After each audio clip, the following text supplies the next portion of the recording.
Outra cláusula exorbitante e importante é que permite a rescisão unilateral do contrato. A administração pode dizer, não quero mais esse contrato, vai lá e rescinde. Se o contrato for de concessão de serviço público, essa rescisão chama encampação. Gente, isso não é que cai na prova, isso despenca na prova, encampação. Encampação é a rescisão unilateral de contratos de concessão.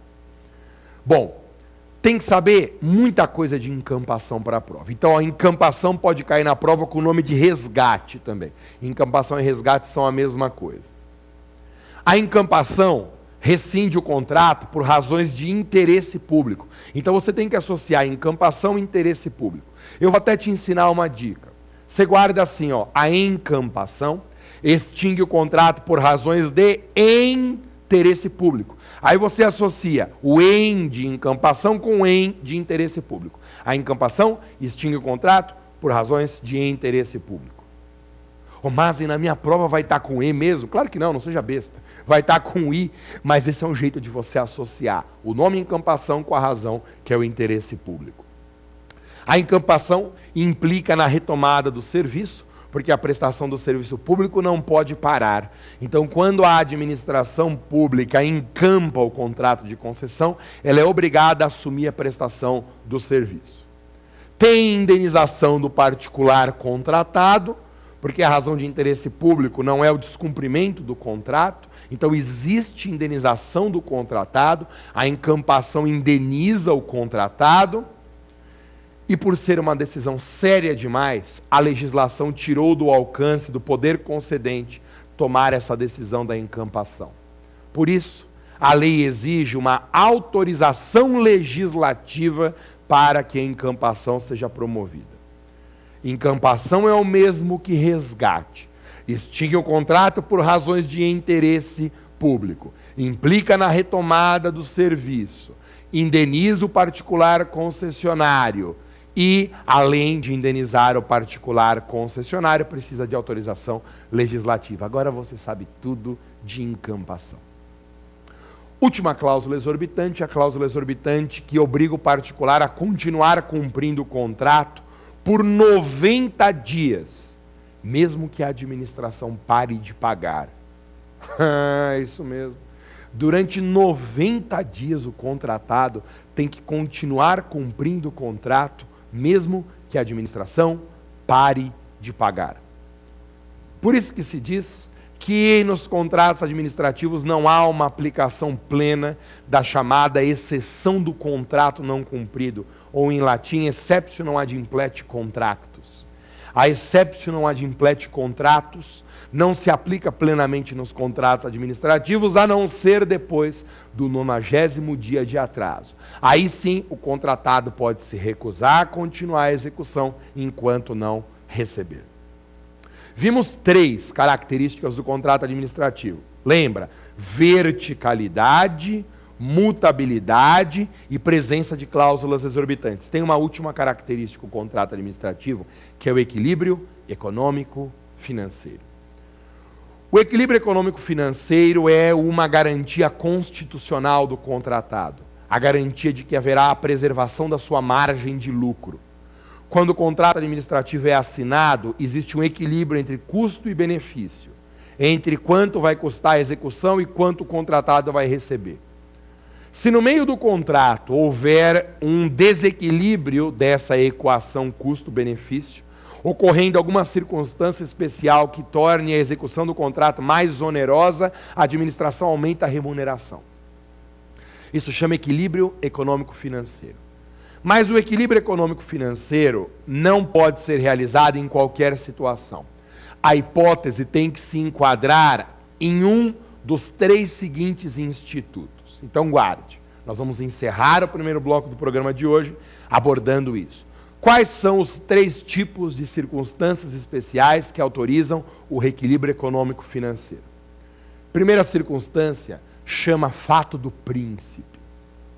Mas isso cai muito na prova, despenca, cai muito, fato do príncipe. A primeira coisa para acertar fato do príncipe é lembrar que a palavra príncipe não está no sentido popular. Não é o fato do príncipe um babado do filho da rainha. Não é. Fato do príncipe, a palavra príncipe está no sentido de Estado, de governo. O fato do príncipe é, presta atenção, um evento estatal, foi o Estado que causou, de natureza geral, porque atinge todo mundo, e externo ao contrato. Externo ao contrato. Caso clássico, aumento de tributo. O aumento de tributo é fato do príncipe. Se repercutir no custo da execução do contrato, a administração aumenta a remuneração. Segunda circunstância especial é o fato da administração. O fato da administração é produzido pela administração contratante. Não é o Estado, genericamente, ou uma outra esfera federativa, é a administração pública contratante que causa essa circunstância. Fato da administração. O fato da administração é causado pela administração contratante e é um evento interno ao contrato. Sabe o exemplo de fato da administração? Aumento do objeto do contrato. Quem que pode determinar esse aumento? A administração contratante. E é algo geral que atinge todo mundo? Não. Atinge só o contratado. Esse é fato da administração. Meus queridos, eu encerro falando das circunstâncias imprevistas.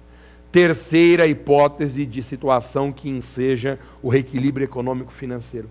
Circunstâncias imprevistas consistem na aplicação da teoria da imprevisão nos contratos administrativos. Então, a teoria da imprevisão se aplica nos contratos administrativos. As circunstâncias imprevistas são dificuldades de ordem material que encarecem a execução do contrato. 2 exemplos já caíram na prova. Pensa, primeiro exemplo, a descoberta de um terreno rochoso que encarece a duplicação de uma estrada, circunstância imprevista. Isso gera o dever de aumentar a remuneração. E segundo caso, se a administração não desapropria, bens necessários para a execução de uma obra. Ok?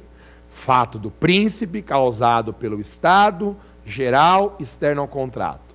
Fato da administração produzido pela administração contratante interno ao contrato. Circunstâncias imprevistas não são causadas pelo Estado, mas são dificuldades de ordem material. Não saia daí. Daqui a pouco eu volto com o segundo bloco, o Pergunte ao Professor. Nós vamos ver exatamente qual é a sua dúvida sobre esses assuntos tratados hoje. Você não é louco de sair daí. Até daqui a pouquinho.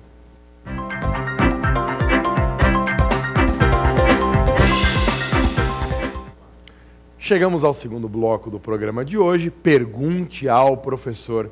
Esse bloco é muito importante porque eu respondo a sua dúvida.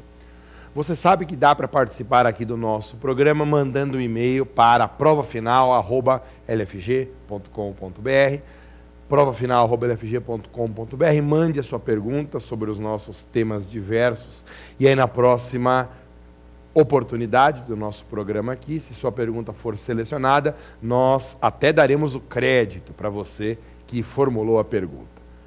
Vamos dar uma olhadinha qual que é a primeira pergunta de hoje, que veio lá de Cuiabá, foi mandada pela nossa telespectadora Fernanda Dalbian. Vamos lá, pergunta da Fernanda. Na tela para o Mazinha. Professor Maza, qual a diferença entre consórcios públicos e convênios?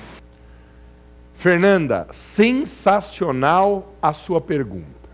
Olha só, consórcios e convênios são contratos administrativos multilaterais. Em comum, esses 2 contratos têm o fato de eles envolverem uma pluralidade de pessoas. Bem, a diferença fundamental entre consórcio e convênio sofreu uma alteração legislativa recente. Eu vou dizer primeiro como que era antes da nova lei de consórcios. A diferenciação tradicional entre consórcio e convênio é que no consórcio as entidades federativas eram do mesmo patamar. O consórcio, o contrato de antigamente, era aquele celebrado só entre municípios ou só entre estados. Já o convênio misturava entidades diferentes. O convênio envolvia municípios, um estado, eventualmente a União. Então a diferença era essa. Ambos eram contratos multilaterais envolvendo entidades federativas, mas o consórcio, entidades federativas homogêneas do mesmo tipo, e o convênio, entidades federativas e